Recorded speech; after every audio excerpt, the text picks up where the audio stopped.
Welcome to the Great Detectives of Old Time Radio. From Boise, Idaho, this is your host, Adam Graham. If you have a comment, email it to me, box13@greatdetectives.net. Follow us on Twitter at Radio Detectives and check us out on Instagram, instagram.com/greatdetectives. If you are enjoying this podcast, please follow us using your favorite podcast software. A reminder, as you're making your travel plans, remember JohnnyDollarAir.com. JohnnyDollarAir.com is a Priceline affiliate link. So if you end up booking through it, part of the purchase price supports the Great Detectives of Old Time Radio at no additional cost to you. That's JohnnyDollarAir.com. Well, now it's time for this week's episode of yours truly, Johnny Dollar. The original air dates, February 22nd, 23rd, and 24th, 1956. It's the Bennett Matter, episodes 3 through 5.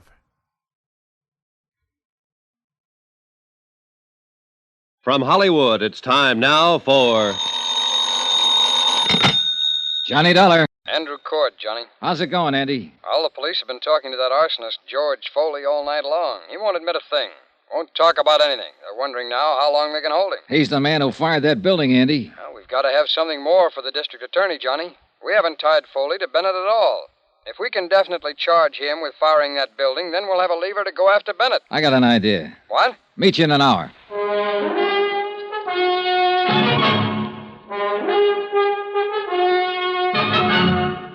Tonight and every weekday night, Bob Bailey in the transcribed adventures of the man with the action-packed expense account, America's fabulous freelance insurance investigator. Yours truly, Johnny Dollar.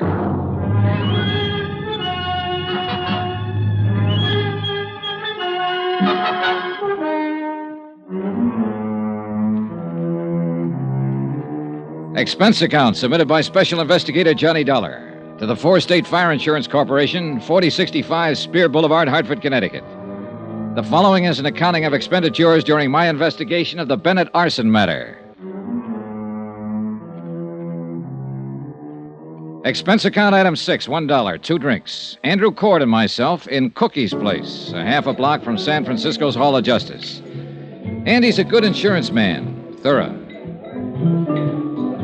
Well, it's pretty certain they'll have to release Foley unless he admits something, or we can find more evidence against him. How about Bennett? Still no word. Johnny, you can see what we're up against. Yeah. Want one? No, thanks, Johnny. It's full on.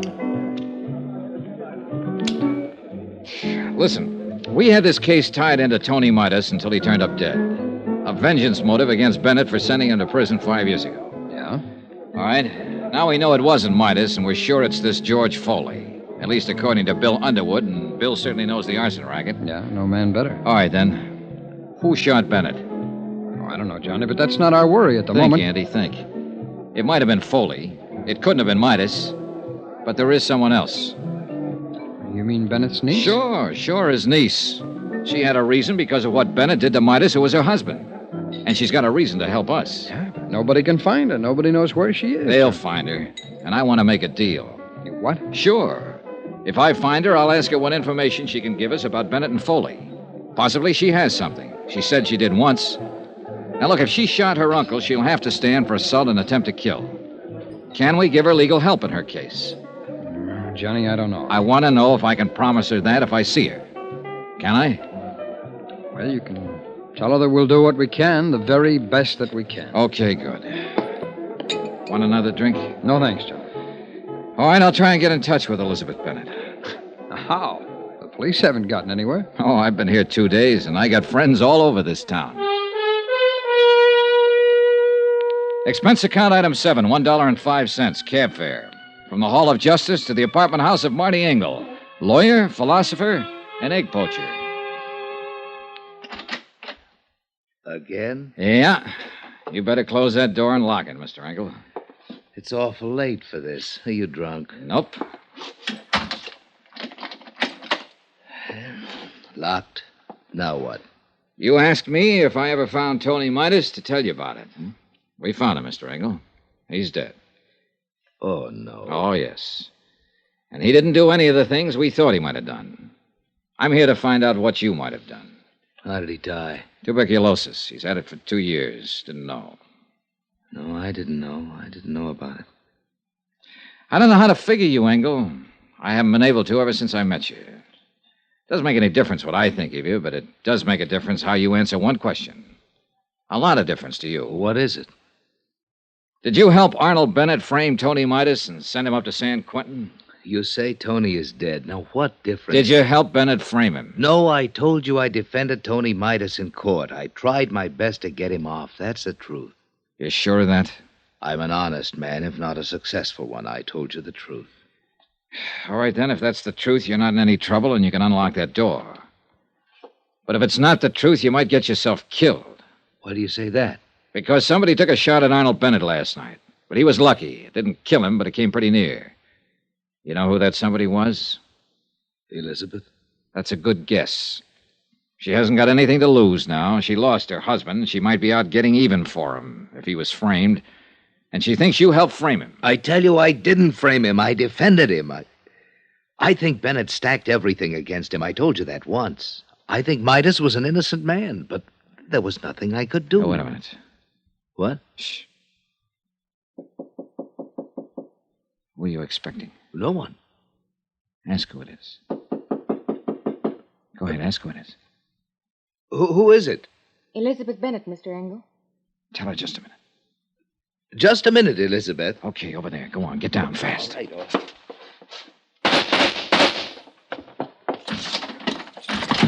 No, you don't! Engel, call the police.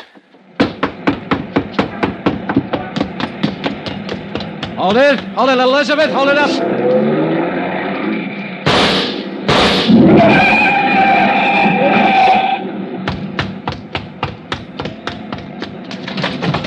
Are you hurt? You? Are you hurt? No, I'm all right. Did I kill him? Did I kill him? No, Elizabeth, you didn't kill him. Well, he ought to be dead. You don't know what you're talking about. He didn't have anything to do with framing Tony. He just told me. Then he was lying. He should be dead. He and my uncle. None of this will bring Tony back to you. Come on now. Come on. Let's get back.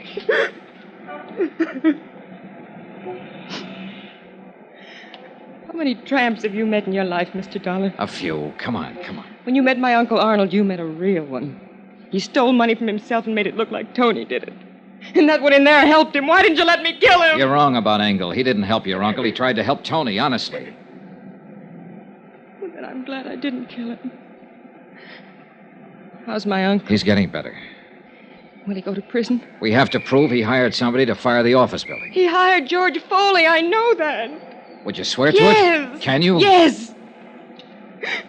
He blamed it on Tony.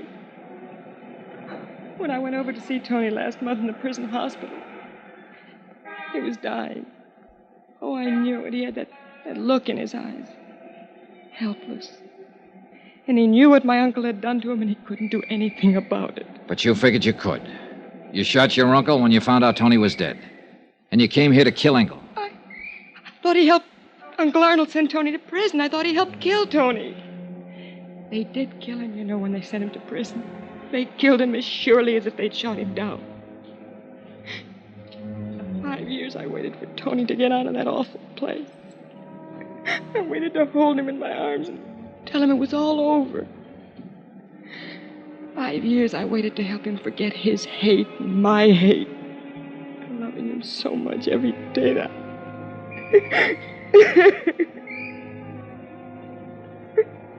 Now he's dead. What can you or I or anybody do about what they've done to Tony?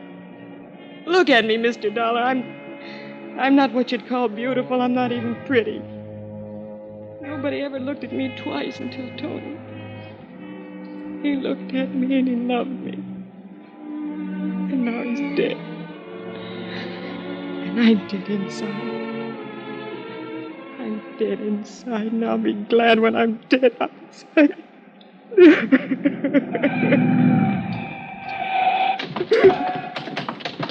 Shooting in this neighborhood? Wait a minute, officer. What's that? No one's hurt. Come on, Elizabeth.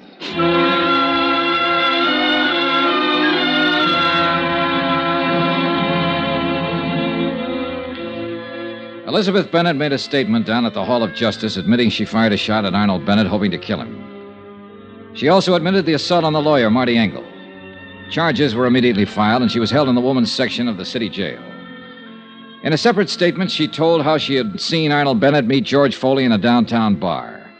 Foley still maintained that he had nothing to do with the fire in the Bennett building and denied any connection with Arnold Bennett. I gave Elizabeth Bennett's statement to Andy Cord, and he took it to the assistant district attorney.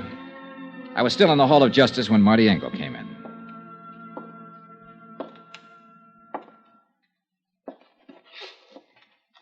Dollar? Oh, hello, Mr. Engel. How is Elizabeth? They're holding her. I'm not going to press any charges. Well, that's pretty decent of you, Mr. Engel. She's a pretty unhappy girl. I'd like to help her. Her uncle will probably press charges against her. I'd like to defend her. What? She needs a lawyer. I didn't do very well for her husband. Maybe I can do better for her. I hope so. Funny world, isn't it? Not tonight, it isn't. No, I guess not. Well, I'll see you, Mr. Dollar. Right. Johnny? Oh, Andy, hi. Well, kid, you ought to pat yourself on the back. They're going to go ahead against George Foley for the arson job. Enough for them now, huh? That's a pretty good case against him, whether he opens up and talks or not. A statement from him would still be better. Always. But he's been around, Johnny. He hasn't given anybody the time of day yet. Yeah. Oh, about Elizabeth Bennett.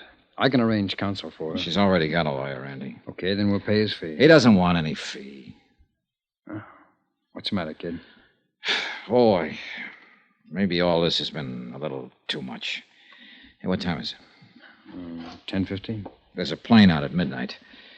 If you don't need me anymore, I think I'll be getting back to Hartford. Sure, Johnny. Sure, I'll look after things here.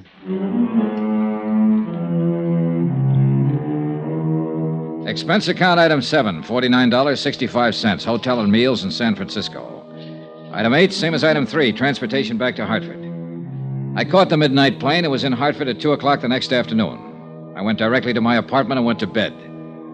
I was awakened the following morning about 7 o'clock. What the...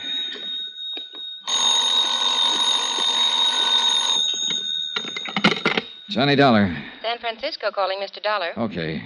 Is this Mr. Dollar? Yes, yes. Mr. Andrew Cord is calling. One moment, please. Go ahead, please. Johnny, Hi. can you come back to San Francisco right away? Can I... Well, I just got home. We need you again. Jake Eggleston is going to defend Foley in court. Eggleston? He's already got him out on a writ. What? This case is worth $500,000 to us, Johnny. If anything happens that Foley gets off, we won't have a chance to get Bennett. You sound scared. I am. Somehow, Bennett's holding the best cards again. We got a good case against Foley. Once that's settled, we can get Bennett. I want to make sure. Okay. I'll get the first plane. Thanks, Johnny. Even as I hung up the phone, I was thinking of Marty Engel's words. You'll never get Arnold Bennett. He's too good for you, Dollar. Too good for your insurance company, your fire investigators, everybody. No stronger man ever lived, he said. And somebody had to prove Engel was wrong.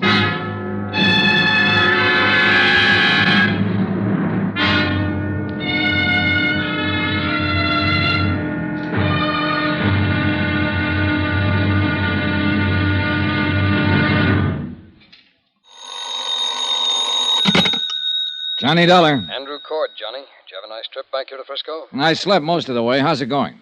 Good and bad, Johnny. Good that we've got George Foley on trial for setting fire to the building. Bad that we haven't connected him to Bennett yet. And Bennett's the guy we want. Well, once you get a conviction on Foley, you can go after Bennett. A lot of expert testimony's been thrown around here, and the jury's been sleeping through most of it. Besides that, Foley's got one of the best defense men in the business, Jake Eggleston. Yeah, I've heard of him. He's pretty slick. He's going to make us lose this case, Johnny. Not if I can help it.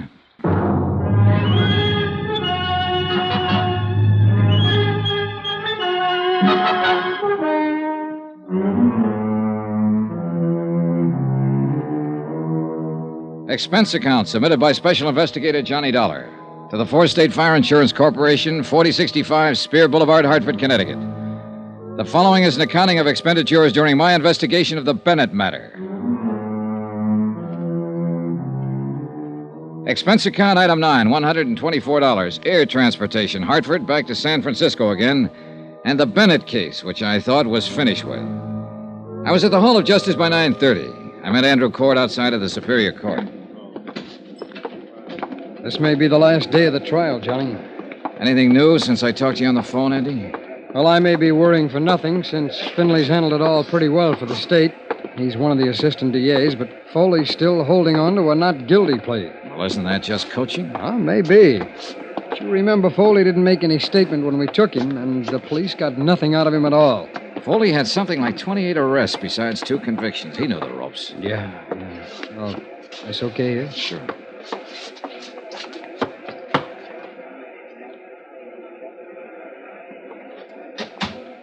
Oh, just in time. Yeah, seems to be the clerk now. Yeah. Court is now in session. His Honor, Judge William J. Bainbridge presiding. Everybody stand.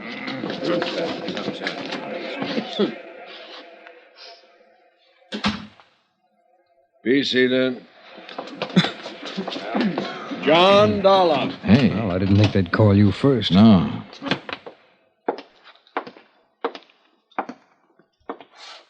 Raise your right hand. You solemnly swear the testimony you're about to give is the truth, the whole truth, and nothing but the truth to help you God? I do. Be seated. As you know, I'm Charles Finley with the District Attorney's Office. State your name, please. Johnny Dollar. State your occupation, please. I'm an insurance investigator. How long have you been engaged in your profession as an insurance investigator? 10 years or more. Now, tell us, please, prior to that, what kind of work did you do? I was in the United States Marine Corps for 4 years. Before that, I was Detective Sergeant 2nd grade with the New York Police Department. Do you have any papers or letters in your possession that verify your professional status, Mr. Dollar? Yes, I do. I have letters of reliability from 13 insurance companies and adjustment bureaus I've been associated with, and my record as police officer. Thank you. Will the court clerk please hand these papers to counsel for the defense so he may examine them? Yes, sir. Thank you. Now, tell us what your connection with this case is, Mr. Dollar. I was employed by the Four-State Fire Insurance Corporation of Hartford, Connecticut, to conduct an investigation in regard to one of their policyholders. Arnold Bennett. Yes, Arnold Bennett. Will you please tell the court what the results of that investigation were? The Bennett building was destroyed by fire. I worked with arson experts from my own organization and with the police here to determine the cause of the fire. Go on, please. At the scene of the fire, our expert, William Underwood, located certain items which we recognized as part of the paraphernalia generally used by professional arsonists. Will you please state what those items were? A scrap of celluloid and a paraffin wick. Anything else? Samples of the ashes, which were later analyzed and proved to be celluloid ashes. I wish to remind the ladies and gentlemen of the jury that the public fire adjuster, the gentleman from the Skyline Laboratories, and the 2 gentlemen from the Fire Inspection Department have previously testified as to the identity and uses of these items. Will you continue, Mr. Dollar? Well, these particular items suggested that the fire was of an incendiary origin. The next problem was to establish the exact method used in starting the fire. Were you able to determine that method? Yes, sir. In order to refresh the minds of the jury, would you mind describing what was established? A heavy woolen wick. This one, Mr. Dollar? That one, or one like it. Exhibit C. Please continue. This wick had been soaked in paraffin and then stuffed into a paper sack that was filled with celluloid. It's a simple method. The wick is lit and takes anywhere from 3 to 10 minutes to burn down to the celluloid. Now, once that happens, the celluloid flares up and fires anything combustible in the vicinity. And that is the method you determine caused the fire in the Bennett building? Yes. And I'd like to qualify that by saying the arson experts from my own company and the gentlemen from the police and fire departments here in San Francisco determined it definitely. Mr. Dollar, by this means you connected the defendant, George Foley, with the fire you were investigating? Yes, we did. How? George Foley improvised the method I have just described. Improvised? You mean it is his method? I object, Your Honor. The prosecution is putting words into the mouth of the witness. I'll rephrase for Mr. Eggleston. Is this method identifiable with the defendant? Yes, sir. Will you explain the identification? The police files here show that Foley has been convicted of setting 2 other fires in this state. On both occasions, he employed that method of firing. Your Honor, I object. The career of the defendant as a professional arsonist is a matter of public record. The defendant's previous record has no bearing on this case. I object. Mr. Dollar, will you rephrase and delete any reference to the defendant's criminal history? The procedure in locating an arsonist is to first establish the method of operation. In this case, where the wick celluloid method was used, the defendant's name came up immediately. The defendant made an attempt to call on Arnold Bennett in the hospital. The defendant was positively identified by 3 witnesses as the man they had seen near the Bennett building prior to the fire. I remind the jury of the testimony of those witnesses. Go on, Mr. Dollar. The police crime laboratory examined all of the clothing Foley was wearing at the time of his arrest and all of the clothing in his room. There was definite evidence that he had been in the Bennett building. Will you tell us what sort of evidence, please? Well, paint smudges on the soles of his shoes and metal filings and cuffs of his trousers, compared with samples that were still available in the building, where certain painting and metal work had been in progress. You connected him with the improvised method of firing. You proved that paint smudges and metal filings came from the Bennett building. The defendant attempted to contact Arnold Bennett. What else? Arnold Bennett's niece, Elizabeth Bennett, informed me that her uncle, Arnold Bennett, hired the defendant to fire the building to collect insurance. Order!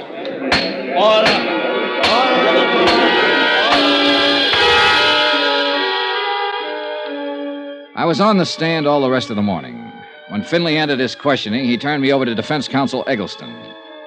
Eggleston contested every bit of established testimony and recommended that my remarks be stricken from the trial records.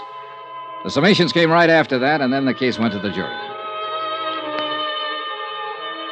Expense account item 10, $3, lunch for Andrew Cord and myself.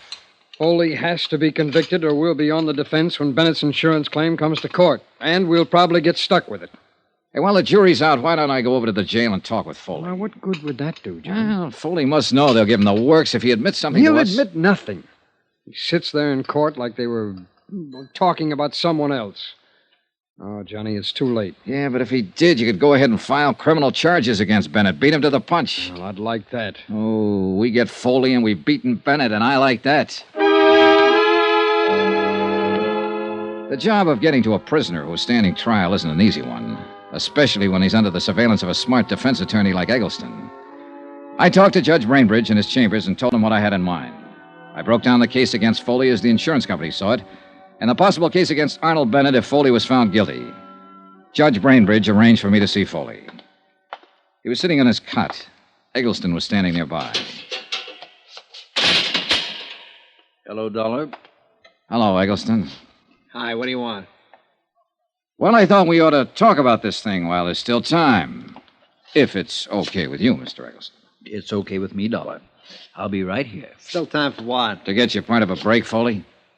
Oh, that's a real good one, that is. You sit on a witness chair all morning, you tell them what a bad boy I am, then you walk in here and tell them you want to give me a break. I do.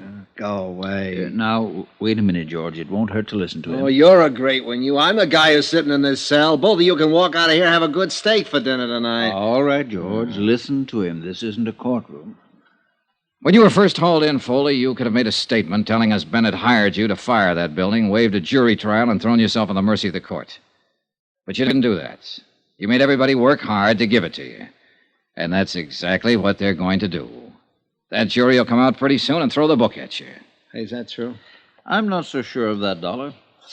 Tell us precisely why you're here. You both know my company's after Arnold Bennett. He's filed claim against us for not paying off his fire policy. Foley, we know he hired you to fire that building. Yeah? And if you're smart, you'll send for the guard and make a request for the court to come back in session before the jury returns. You can tell them Bennett hired you. You can change your plea to guilty and throw yourself on the mercy of the court. It'll probably save you 5 years on your sentence. So I turn hero and make everything nice for you to go after Bennett. If you do that, his claim will be thrown out by the insurance commission and we'll prefer charges against him. And he'd be right up there with me, huh? Making little ones out of big ones. That's right. You're overstepping your province here, Dollar. Oh, now, look, there isn't much time. Dollar, Foley, this man can advise you to wait until the jury comes in, and that won't be very long. But then it'll be too late for you to help yourself. I don't like this high-pressure stuff. I don't care what you like or dislike, Mr. Eggleston. Now, listen, Foley. They've got an 8-point case against you in there. Is he right, Eggleston? It doesn't make any difference. The jury You decides. say it saved me 5 years on my sentence. Yes. George, What do you think? up to you, George. I've told you what I think. Ah, swell spot, swell. Oh, come on. What is it? I'll risk it. You're crazy. There's a chance those 12 clunkheads will walk out and tell everybody I'm not guilty. Come on, get out. Those last 5 years will be pretty hard ones. Guard. Thank you for the offer just the same, Dollar. You don't use your head much, Foley. If it hadn't been for you, I wouldn't be in here. So don't worry too much about what happens to me. If it weren't for guys like you, I wouldn't be in business. And I'm not worried. Dollar. Yeah? Yeah, I hope they let me loose on this one. For your sake. Don't plan on it. On account of... I'd like to kill you or something.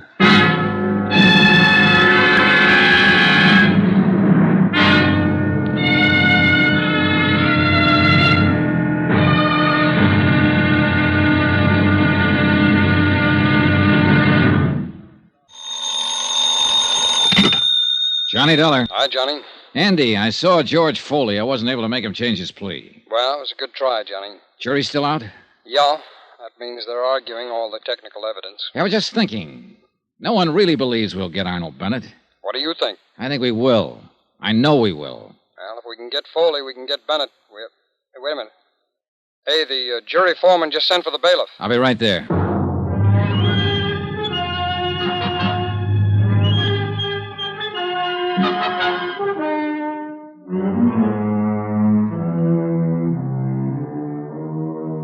Expense account submitted by Special Investigator Johnny Dollar to the 4-State Fire Insurance Corporation, 4065 Spear Boulevard, Hartford, Connecticut.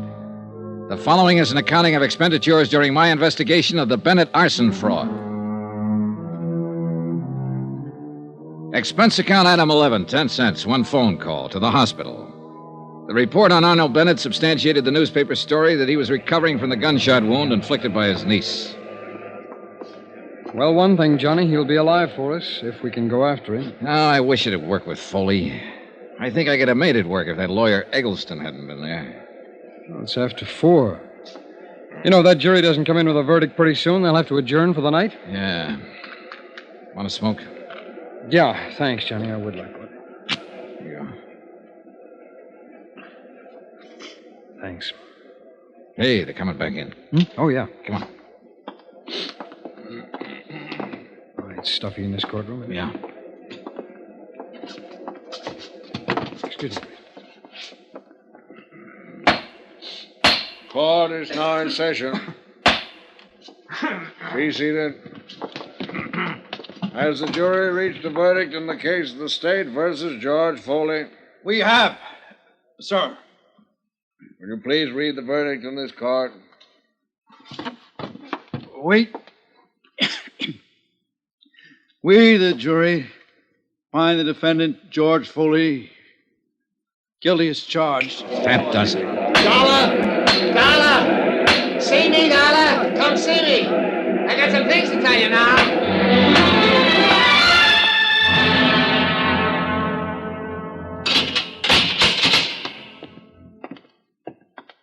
Who's this with you, Dollar? Andy Cord with the insurance company. Oh. Now, look, I haven't got any deals to offer, Foley. You know that. Yeah, I know. And so I took a chance. It's a lousy 5 more years. What about Arnold Bennett? You're a little anxious. I want some information first. They only gave us 10 minutes, Foley. Where's Bennett now? He's still in the hospital. He's going to be all right. He's out and I'm in. It's a break. Oh, come on, Foley. Let's have it if you have anything to say. Can you get Bennett? Can you really get him? I'll tell you frankly. We think we can get him with or without your help now. It doesn't make too much difference. Maybe it'll take longer without your help, but we'll get him. The fact that the court is going to convict you for having set fire to Bennett's office building is the lever we've needed. We can go after him now. You want to help us, Foley? I don't want to help you or your stinking insurance company, but I hate the idea of Bennett. Mr. Know-and-do-everything, running around eating good food and sleeping in his nice bed while I'm rotting away in prison. Sure. He hired me to fire his building. He paid me $2,500 to put the torch to that lousy building of his. He said he could throw all the blame on a guy named Tony Midas if it ever came up. We want the facts, Foley. How'd he first contact you? Well, I got a friend who knows things, see? And my friend told me to contact him. When? A couple of days before the job. Come on, Foley. Who's your friend? I'm not going to tell you everything. Did you talk to Bennett in person about firing the building? I talked to him on the phone after my friend told me about him. Bennett said he wanted the place to go down because he's having money trouble, taxes and all. And he offered me $1,000 for the job. Now, wait a minute, Foley. You just said you got $2,500. I did. I hung up on him when he offered me the $1,000. I called him back later on and told him I wanted $4,000. Well, we argued about it and then finally hit on the $2,500. Did you meet him then? Sure. No, I never met him. I saw him once, and I walked by the building and looked it over, but I never met him. Bennett's niece said she saw you two together, Foley, a sworn statement. Yeah, she's a liar. How about the money? How'd he pay it to you? He left it for me in the check stand at the bus terminal over on 4th Street. I told him how to do that and when to leave it. Now, let me get this straight, Foley. You made the deal to fire the building over the phone, and you went ahead and looked at the job. You never talked to Bennett in person? That's right. And you made arrangements for him to pay you $2,500 by leaving it in the check stand at the bus terminal? Yeah. When did you make these arrangements? The day before the job. How'd you work it? I just told you. I mean the money. Oh, half of it the first time, and after the job was over, he left the other half for me. And you got it all? Sure, in cash. Why were you trying to see him in the hospital after he was shot? Try and shake him down for another 5? Oh, brother. Come on, let's start over. Well, what do you mean? Oh, you're trying to sell us a bill of goods here. For what reason, I don't know, but I know this. You had to meet Bennett. You had to see him, Foley. You had to talk it over with him personally. I just told you I picked up the money in the bus terminal. I don't believe that. Bennett wouldn't have left the money for you to pick up. You could have just gone away with it. And after the building was burned, if it had been that way, Bennett didn't have to pay you the balance. Now, when did you see him? It's pretty important to know when and where and how many times you and Bennett got together. Thought you said you could get him whether I told you anything or not. We can, brother. Don't ever doubt that. But if you tell us some facts, we can get him faster. All right, now. Where did you first meet him? Was it in a restaurant? Someplace with people around? No. I met him in his car. He was parked on Market Street near 5th. That's the way we arranged to meet each other over the phones. Did anybody see you meet him? People on the street, I guess. When did this meeting happen? Night I torched this building? He paid you then? Yeah. The whole $2,500? Yeah, all of it. What'd you do with the money? Never mind. You still have it? Never mind. Oh, this is a waste of time. You aren't telling us anything. Well, why should I? Well, why'd you call us here if you didn't have anything to say? Well, I'm saying something. You guys aren't listening.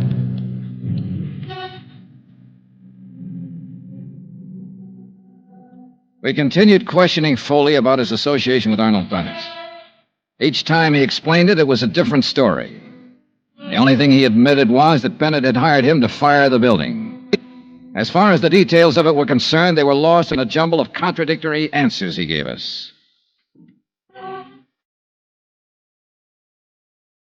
Expense account item 12, $5.60, dinner for Andrew Court and myself. The next morning, we returned to the Hall of Justice to question George Foley once more. All right, Foley. Now, how much did you say Arnold Bennett paid you for the job? $1,000. You told us $2,500 one time. Another time you said $5,000. Now, come on, what was it? $1,000. And when did he pay you? Right after I fired the building. I met him right afterwards down on the street in his car. He asked me if it was all set, and I told him to listen for the sirens. And pretty soon, somebody put in the alarm, and the fire engines come out. He paid me then, all right. The place was 3/4 gone by that time. He knew I did a good job. Where was this you met him now? A couple of blocks from the building. Did anybody see you together? No. Where did you telephone him from? From my place. The same night you started the fire?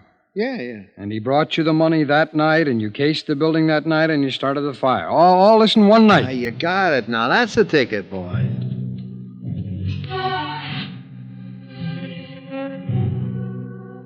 It became increasingly evident that Foley was attempting to convince us that he was mentally deranged.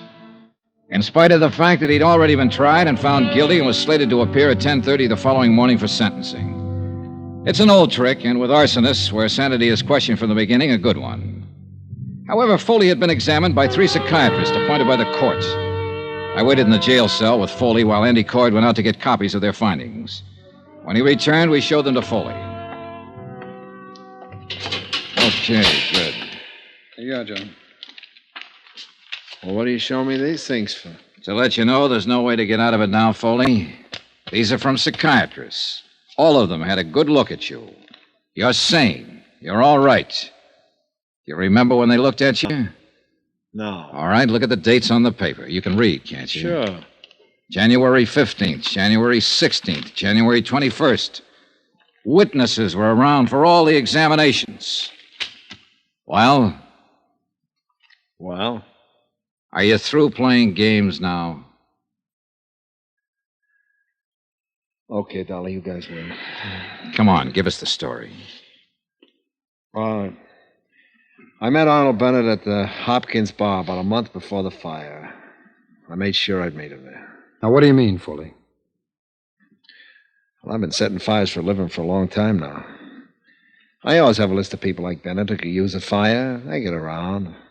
I knew he was in trouble 4 or 5 years ago with the income tax people. They sent a guy to prison for cover-up. Tony Midas. Yes, Tony Midas. I figured he'd be needing another one pretty soon, so we had a drink. I brought it up. Who paid for the drinks? He did. Who saw you together? The bartender. His name is Alfred. There was a maitre d' there, a couple of people at the table. I put the proposition up to him. How'd he like to have his building burnt down and collect his $500,000 to get himself out of trouble? Well, he said he'd like that fine. I told him it cost him $5,000 in advance. He said he couldn't raise that much, but he did manage to get $3,500 together. I took it, and I did the job. What'd you do with the money? I still got it. Where? It's not going to do me any good now. I buried it in a gallon can in a vacant lot over by the tower. I could show you where. Okay. We'll get you to do that. Swell, I'll be glad to. Hey. What? I can send Bennett up the same way you're sending me up. Huh? I can testify against him at his trial.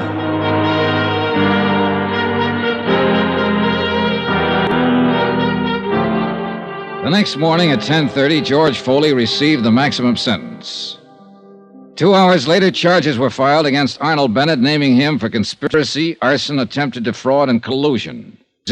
A warrant was issued for his immediate arrest, but it was never served. Arnold Bennett died in the hospital that night.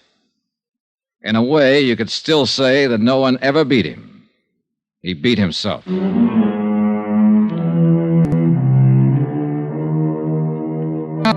Expense account item 13, $87.50, hotel and board in San Francisco.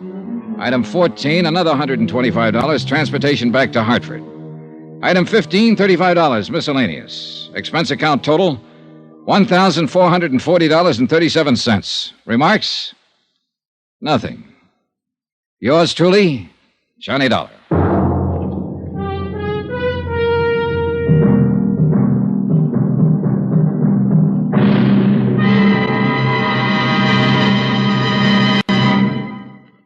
Remember, there'll be another intriguing story for you beginning next Monday night. Next week, the Fathom 5 matter.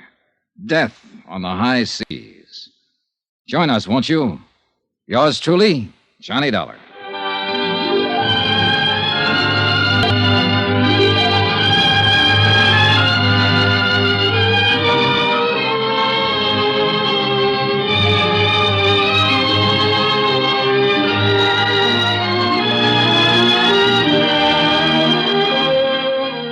Yours truly, Johnny Dollar, starring Bob Bailey, is transcribed in Hollywood. Written by John Dawson, it is produced and directed by Jack Johnstone. Heard in this week's cast were Lillian Buyeff, Stacy Harris, Chet Stratton, Will Wright, Marvin Miller, Hans Conried, Edgar Baer, and Parley Baer. Musical supervision by Amerigo Marino. Be sure to join us on Monday night, same time and station, for another exciting story of yours truly, Johnny Dollar. This is Roy Rowan speaking.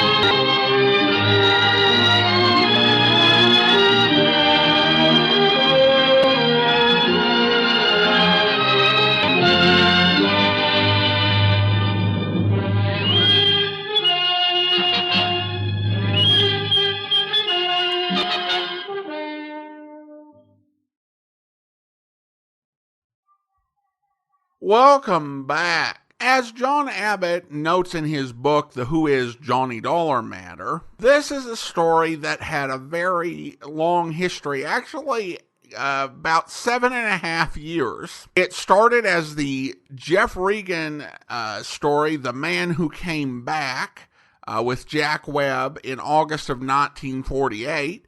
Then in August of 1949, we heard it recently as The Champion Caper. And it was also done on Johnny Dollar as the Elliott Champion Matter.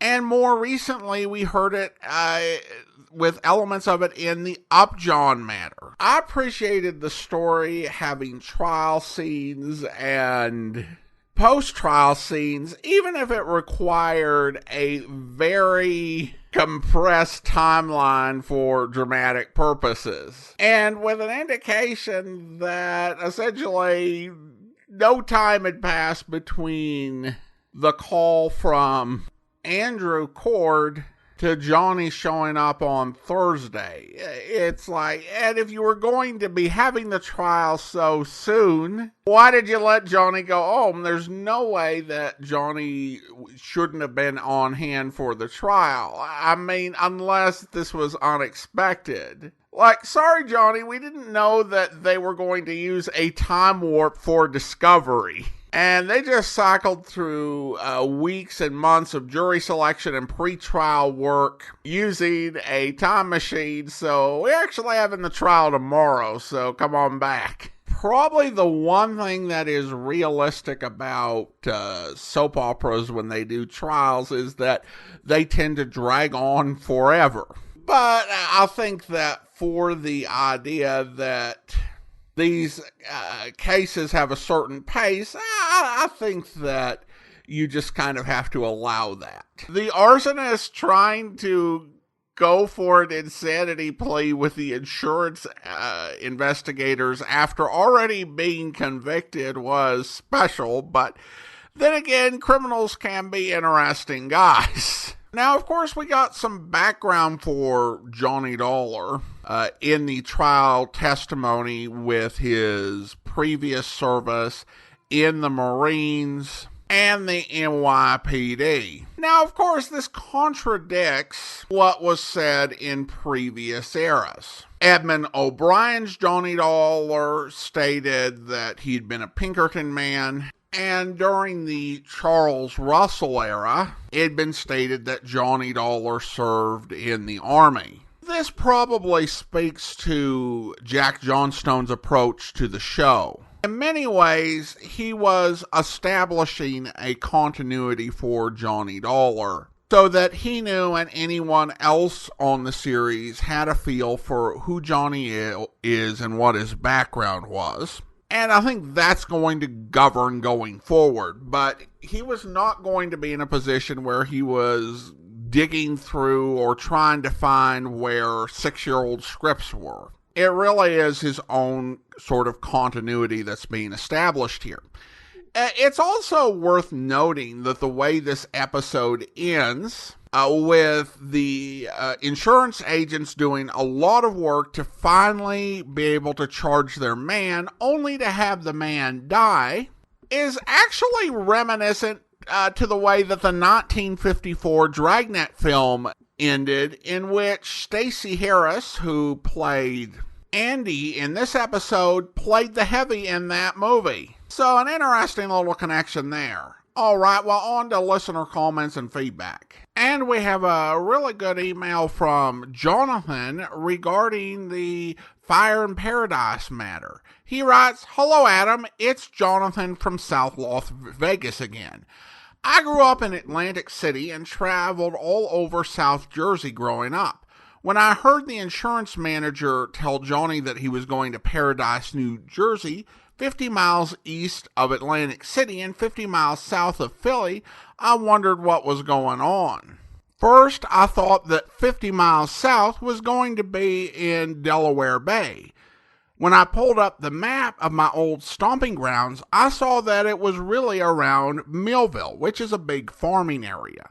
Livestock and fruit and vegetables. Most famous for the South Jersey beefsteak tomatoes. That makes the great marinara sauce for all the pizza and spaghetti for all the East Coast Italian restaurants who want the best. Looking at the real Paradise, it is a suburb of the Cherry Hill area, which is a suburb of Philly right across the Delaware River, where a lot of people commute to after working in Philly for the day. The areas closest to the bay are more industrial, and the parts that are more inland are more residential. In Johnny's time, there would have been much more farmland and much more country areas in this area because the tree growth along the Delaware River is quite dense. Where Paradise is now is a pretty developed part of Gloucester County, mostly businesses that also serve the local coastal service, manufacturing, and oil refineries to the south. Paradise is probably about 15 miles and was a flub by the writer or an actor. The area of the East Coast gets quite a bit of rain, so there is an enormous amount of deciduous trees, elm, oak, maple, and others. In the less developed areas, and much has been left to keep the area in residential places really beautiful. The area between Philly and Atlantic City has an extended forest of pine trees called the Pine Barrens, which pretty much fills up the entire inside South New Jersey. Johnny would have driven through all of this on his way to the beach in Atlantic City. Well, thank you so much for the email, Jonathan. I always learn something, and particularly when it comes to the finer points of East Coast geography. Growing up, my family traveled around the country quite a bit, and there were some random places we didn't get to in the lower 48, like Florida and New Mexico. But for the Northeast, we never went any further north than Pennsylvania. So New Jersey, New York, New England, never been at all. I would say, in addition to the options that you suggested for the difference between 15 and 50, it could also be a sound recording quality issue. The recording for the Fire in Paradise matter was not nearly as high quality as most other Johnny Dollars we've been hearing. And when you're dealing with something like that, the finer points of were they saying 15 or 50 can be kind of hard for us to hear. Like, even with the Froward Fisherman matter, it does sound like forward, especially on first listen. So it may be a bit of distortion rather than an error on either side. Well, now let's go ahead and thank our Patreon supporter of the day. Thank you to Rick, Patreon supporter since March of 2020.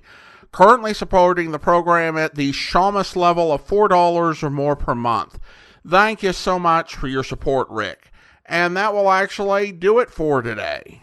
If you are enjoying this podcast, please follow us using your favorite podcast software, and be sure to rate and review us wherever you download this podcast from. We'll be back on Tuesday with another episode of yours truly, Johnny Dollar. But join us back here tomorrow for Tales of the Texas Rangers, where was the boy when you first saw him, Mrs. Duncan? He was up this hill about halfway between here and the brush. But he was on his way back toward the road. That's right. Oh, it must have been awful for him, seeing his folks get shot and having to run away to keep from being killed himself. Looks like he was shot at even after he ran away. How do you know that? When I was up there, I saw some bullet holes in the trees. You or your husband hear any shots before you got here? No. First we knew anything was wrong was when we saw the colored fella running across the field. You're sure he was coming from this direction? Oh, yes. Right from where the car was. You know his name? His first name's Joe, but I don't know his last. I'm sure my husband does, though. Joe works for him sometimes. I think that'll be all for the time being, Miss Duncan. Thanks. If it's all right, Ranger, I reckon I'll wait for my husband and ride home with him. What's the matter, ma'am? Nothing. I feel kind of... You're a little pale. You better sit down over here on this rock. Oh, thanks. I guess I am feeling a little sick. All of a sudden, when I looked at those bodies again, It's funny, I didn't feel this way till now. It's the reaction. Sometimes it takes a while to hit you. I got some water in a canteen in my car. Would you like some? I'll be all right. As soon as I sit for a minute. Oh, that poor boy. The way he looked when he found out his folks were dead. His eyes, that awful cry. I hope you'll be with us then. In the meantime, do send your comments to box13 at greatdetectives.net. Follow us on Twitter at Radio Detectives, and check us out on Instagram, instagram.com/greatdetectives. From Boise, Idaho, this is your host, Adam Graham, signing off.